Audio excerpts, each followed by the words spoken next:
नमस्कार, स्वागत आहे तुमचं एमपीएससी वॉरियर्स या आपल्या युट्यूब चॅनलवर। महाराष्ट्राचे समाज सुधारक ही सिरीज आपण सुरू केलेली आहे।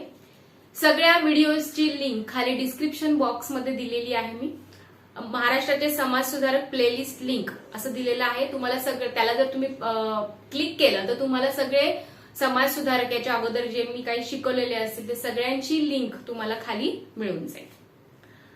महाराष्ट्राच्या समाज सुधारकांमध्ये डॉक्टर भाऊदाजी लाड यांचं देखील एक महत्त्वाचं स्थान आहे।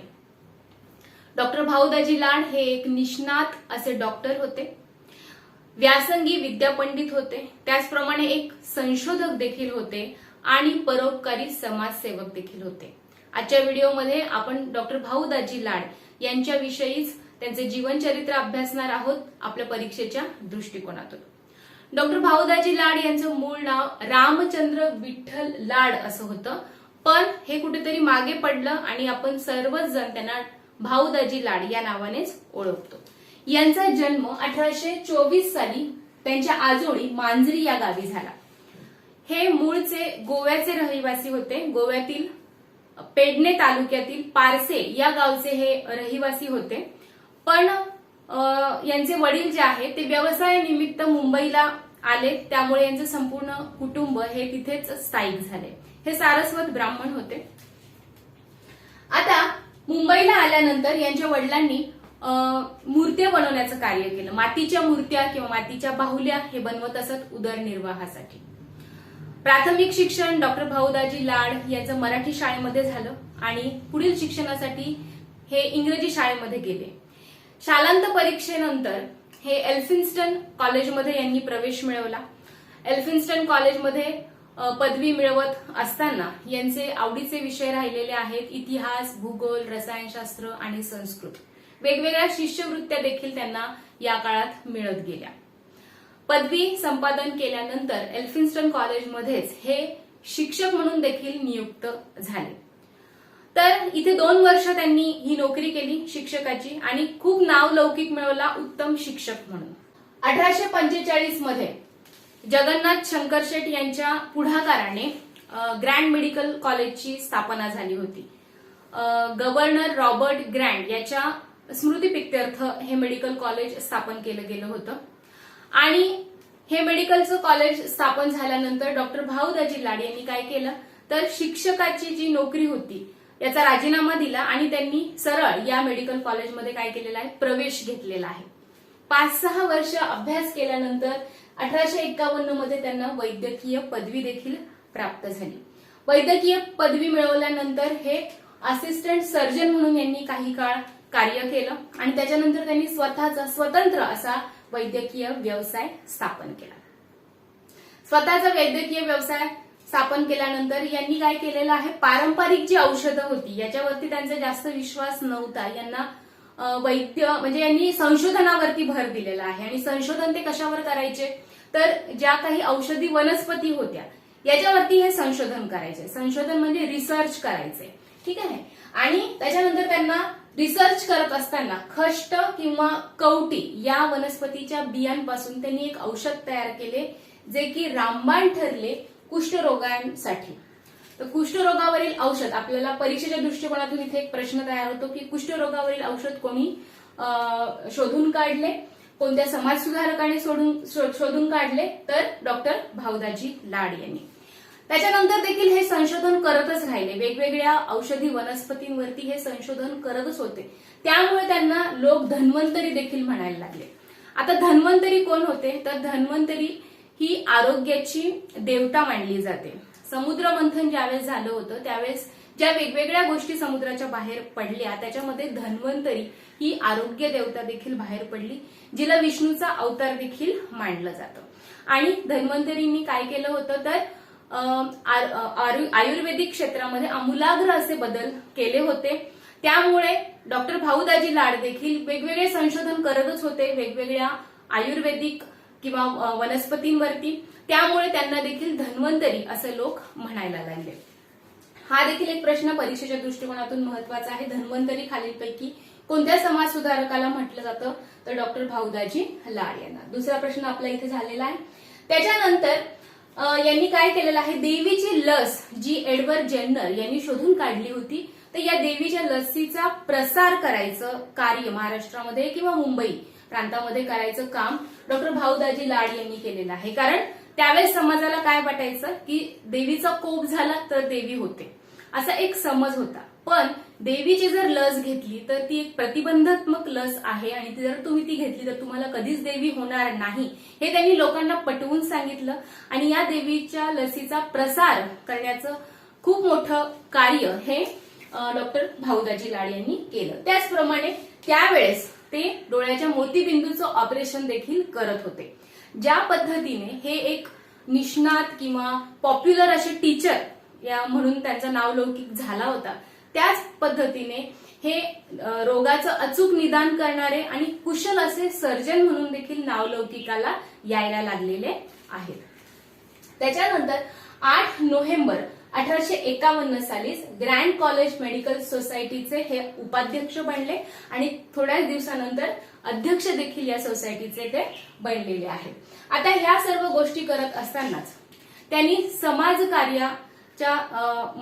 समाजकार्यासाठी ते प्रेरित झालेले आहेत आणि त्यांनी काय केलेलं आहे, धर्मादाय दवाखाना सुरू केला. मुंबई प्रांताचे जे श्रीमंत लोक होते किंवा जे धनवान लोक होते यांच्या मदतीतून त्यांनी धर्मादाय दवाखान्याची स्थापना केली. आणि याचा उद्देश काय होता, हा दवाखाना स्थापन करण्यापाठीमागे तर गरिबांची मोफत सेवा हे या दवाखान्याच्या माध्यमातून करत होते आणि जनसेवा त्यांनी सुरू केलेली आहे हा दवाखाना स्थापन करून. आता हे सर्व पाहिल्यानंतर आता आपण डॉक्टर भाऊदाजी लाड यांचं राजकीय कार्य, सामाजिक कार्य, शैक्षणिक कार्य, वाङ्मयीन कार्य हे एक एक करून पाहणार आहोत. तर सर्वात प्रथम आपण त्यांचं राजकीय कार्य बघूयात. 1852 मध्ये जगन्नाथ शंकर शेठ यांनी बॉम्बे असोसिएशन नावाची एक संस्था स्थापन केली होती.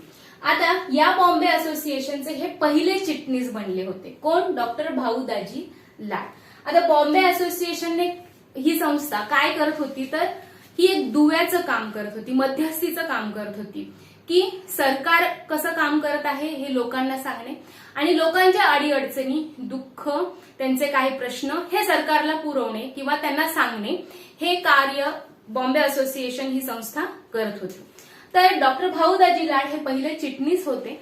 त्यामुळे भाऊदाजी लाड काय करायचे, सरकारला, इंग्रज सरकारला, ब्रिटिश सरकारला अर्ज विनंत्याद्वारे ज्या काही त्यांच्या मागण्या असतील, लोकांच्या ज्या मागण्या असतील त्या अर्ज आणि विनंत्या करून सरकारला पाठवत होते. तर एक त्यांनी अर्ज असा केला होता की ज्यावेळेस इंग्रज सरकार किंवा ब्रिटिश सरकार यांचा त्यांनी गैरकारभार जो काही चालला होता किंवा कंपनी सरकारचा जो गैरकारभार चालू होता आणि त्यामुळे लोकांचे किती हाल होत आहे हे त्यांनी स्पष्टपणे आणि मुद्देसूदपणे वर्णन केलं त्यांच्या अर्जामध्ये आणि तो त्यांनी सरकारला पाठवून दिला होता, ज्याचा परिणाम चांगला झाला होता. आणि अशाच पद्धतीचे कार्य या बॉम्बे असोसिएशनच्या माध्यमातून डॉक्टर भाऊदाजी लाड अर्ज विनंत्या करायचं कार्य, ब्रिटिश सरकारला अर्ज विनंत्या करण्याचं कार्य डॉक्टर भाऊदाजी लाड यांनी केलं या असोसिएशनद्वारे. त्याच्यानंतर 1859 मध्ये एक लायसन्स बिल आणलं होतं ब्रिटिश सरकारने. लायसन्स बिल याच्यासाठी आणलं होतं की जो काही व्यापार सुरू आहे भारतामध्ये, जो काही व्यवसाय सुरू आहे याच्यावरती कर लावण्यासाठी त्यांनी हे लायसन्स बिल आणलं होतं. टॅक्स लावण्यासाठी हे लायसन्स बिल आणलं होतं. पण या लायसन्स बिलामुळे भारतातील जे उद्योगधंदे होते, जे व्यवसाय होते, जे व्यापार होते याला आळा बसणार होता किंवा याच्यावरती कशा पद्धतीने या व्यवसायाला तोटा निर्माण होणार होता हे डॉक्टर भाऊदाजी लाड यांच्या लक्षात आलं आणि त्यांनी या लायसन्स बिलाच्या विरोधात किंवा निषेधार्थ एक सभा बोलवली आणि या सभेमध्ये त्यांनी या लायसन्स बिलाचे तोटे लोकांना समजून सांगितले, काही मुद्दे मांडले त्यांनी जे की त्यांना सरकारपर्यंत पोहोचवायचे होते. त्याचप्रमाणे या सभेमध्ये त्यांनी काही मागण्या देखील मांडल्या. तर काही मागण्या मी इथे सांगितलेल्या आहेत, जसं की हिंदी लोकांना त्यांनी सांगितलं ब्रिटिश सरकारला की तुम्ही हिंदी लोकांना मुलकी सेवेमध्ये घ्या. त्याचप्रमाणे आयसीएसची त्यावेळेस परीक्षा होत होती. आयसीएस म्हणजे इंडियन सिव्हिल सर्व्हिस, याच्या ज्या परीक्षा होत होत्या त्या इंग्लंडप्रमाणे भारतामध्ये देखील घ्या. त्याचप्रमाणे या परीक्षेसाठी जे विद्यार्थी बसतात त्यांची वयोमर्यादा वाढवा अशी देखील त्यांनी मागणी केली होती. त्याचप्रमाणे ही आयसीएसची परीक्षा कोलकाता, चेन्नई आणि मुंबई या ठिकाणी घेण्यात याव्या, अशा त्यांनी मागण्या या सभेतून केल्या होत्या ब्रिटिश सरकारला. त्याच्यानंतर 1866 मध्ये ईस्ट इंडिया असोसिएशनच्या मुंबई शाखेचे हे अध्यक्ष बनले. कोण? डॉक्टर भाऊदाजी लाड. आता बघा, भारतातील राज्यकारभार कसा चालू आहे हे पुस्तकाच्या द्वारे किंवा पुस्तकामध्ये लिहून इंग्लंडमध्ये अशी पुस्तकं प्रकाशित करावीत असा विचार डॉक्टर भाऊदाजी लाड यांचा चालला होता. त्यांना असं वाटत होतं की इथले प्रश्न किंवा इथले जे प्रॉब्लेम्स आहेत हे ज्यावेळेस इंग्लंडच्या जनतेला कळेल त्यावेळेस त्यांचं जनमत आपल्याला मिळेल, असा एक त्यांचा विचार चालू होता. पण तोपर्यंतच दादाभाई नौरोजी यांनी ईस्ट इंडिया असोसिएशनची स्थापना लंडन येथे केली होती, ज्याचा उद्देश सेम होता जो डॉक्टर भाऊदाजी लाड यांना वाटत होता की ज्या काही आर्थिक अडचणी असतील, आर्थिक प्रश्न असतील, आर्थिक समस्या असतील भारतीयांच्या किंवा जे काही प्रश्न असतील ते इंग्लंडच्या जनतेला देखील समजावेत. तर हाच उद्देश डोळ्यासमोर ठेवून दादाभाई नौरोजी यांनी या असोसिएशनची स्थापना लंडन येथे केली होती. ज्यावेळेस डॉक्टर भाऊदाजी लाड यांना समजलं की आपल्याला जसं वाटत होतं तशीच एक संस्था स्थापन झालेली आहे, त्यावेळेस त्यांनी लगेचच या संस्थेला आणि दादाभाई नौरोजी यांना मदत करण्याचं ठरवलं. आणि ज्यावेळेस या असोसिएशनची एक शाखा मुंबईला स्थापन झाली त्यावेळेस त्याचे अध्यक्ष डॉक्टर भाऊदाजी लाड हे बनले. तर इथे बघा, हे प्रश्न आहेत सगळे विचारले गेलेले की ईस्ट इंडिया असोसिएशनच्या मुंबई शाखेचे अध्यक्ष कोण होते? डॉक्टर भाऊदाजी लाड. त्याचप्रमाणे बॉम्बे असोसिएशनचे पहिले चिटणीस कोण होते? तर भाऊदाजी लाड. त्याचप्रमाणे लायसन्स बिलास कोणत्या समाज सुधारकाने विरोध किंवा निषेध दर्शवला? तर डॉक्टर भाऊदाजी लाड. तर या इथे आपले 4-5 प्रश्न परीक्षेच्या दृष्टिकोनातून इथे तयार झालेले आहेत. आता आपण राजकीय कार्य बघितलेलं आहे, आता आपण त्यांचं शैक्षणिक कार्य बघूयात. डॉक्टर भाऊदाजी लाड यांना आधुनिक शिक्षणाचं महत्व समजलेलं होतं, त्यामुळे पाश्चात्य शिक्षणाच्या प्रसारासाठी यांनी भरपूर परिश्रम घेतले. एल्फिन्स्टन कॉलेजच्या विद्यार्थ्यांनी ज्ञान प्रसारक सभेची स्थापना केली होती. कशासाठी? तर ज्ञानाचा प्रसार करण्यासाठी आणि सामाजिक उन्नतीसाठी या सभेची स्थापना केली होती. त्यांनी ही सभा नावलौकिकास येण्यासाठी किंवा नावारूपाला येण्यासाठी देखील प्रयत्न केले, परिश्रम घेतले. शिक्षण हे सर्वांनीच घ्यायला पाहिजे या मताचे ते होते. अगदी स्त्रियांनी, मुलींनी देखील शाळेमध्ये जायला पाहिजे आणि शिक्षण घेतलं पाहिजे या मताचे ते होते. आणि त्यांनी स्वतःच्या खर्चातून मुलींसाठी शाळा देखील सुरू केली होती. त्या काळामध्ये, ज्या काळामध्ये मुलींना शिक्षण हे निषिद्ध होतं किंवा मुली शाळेमध्ये जात नव्हत्या, अशा वेळेस त्यांनी मुलींसाठी शाळा सुरू केली होती. त्यावेळेस त्यांनी समाजाचा रोष देखील ओढवून घेतला होता, पण त्याला त्यांनी जुमानलेलं नाहीये. त्याच्यानंतर त्यांनी मुंबई विद्यापीठाची जी स्थापना झाली होती, बॉम्बे असोसिएशन या संस्थेच्या माध्यमातून मुंबई विद्यापीठाची जी स्थापना झाली होती, या स्थापनेमध्ये देखील त्यांनी पुढाकार घेतलेला आहे. ज्या पद्धतीने जगन्नाथ शंकर शेठ यांनी मुंबई विद्यापीठाच्या स्थापनेमध्ये पुढाकार घेतला होता, त्याच्यानंतर तुम्हाला दुसरं नाव डॉक्टर भाऊदाजी लाड यांचंच घ्यावं लागणार आहे, जे विद्यापीठ तुम्हाला आज देखील मुंबईमध्ये दिसतं. त्याच्यानंतर अनेक ग्रंथालयाच्या स्थापनेमध्ये देखील यांनी पुढाकार घेतला होता. स्टुडंट लिटररी अँड सायंटिफिक सोसायटीचे हे अध्यक्ष राहिले होते 10 वर्ष, 1863 ते 73 या 10 वर्षाच्या कालखंडात या सोसायटीचे ते अध्यक्ष देखील होते. तर यांचं हे शैक्षणिक कार्य होतं. याच्यानंतर आता आपण त्यांचं सामाजिक कार्य बघूयात. सामाजिक कार्याची सुरुवात तर त्यांनी धर्मादाय दवाखाना ज्यावेळेस सुरू केला होता गरिबांसाठी, तिथूनच त्यांनी सामाजिक कार्याला सुरुवात केली होती. त्याच पद्धतीने सामाजिक कार्याची सुरुवात त्यांनी स्वतःच्या घरातून देखील केली होती. याचं एक उदाहरण म्हणजे त्यावेळेस ज्यावेळेस लग्न किंवा मुंज व्हायची त्यावेळेस कलावंतिनीचा नाच मनोरंजनासाठी, लोकांच्या मनोरंजनासाठी ठेवला जायचा, पण त्यांनी या प्रथेला मनाई केली आणि ज्यावेळेस त्यांच्या मुलाची मुंज होती त्यावेळेस त्यांनी असं काही मनोरंजनाचा कार्यक्रम ठेवला नाही आणि ही प्रथा बंद केली. त्याच्यानंतर त्यांनी मादक पदार्थ सेवनाविरुद्ध देखील मोहीम सुरू केली होती आणि लोकांना त्यांनी सांगायला सुरुवात केली होती की मादक पदार्थाच्या सेवनामुळे काय काय दुष्परिणाम होतात शरीरावरती, हे त्यांनी लोकांना सांगायला सुरुवात केली होती. त्याचप्रमाणे विधवा पुनर्विवाहाचे हे पुरस्कर्ते होते.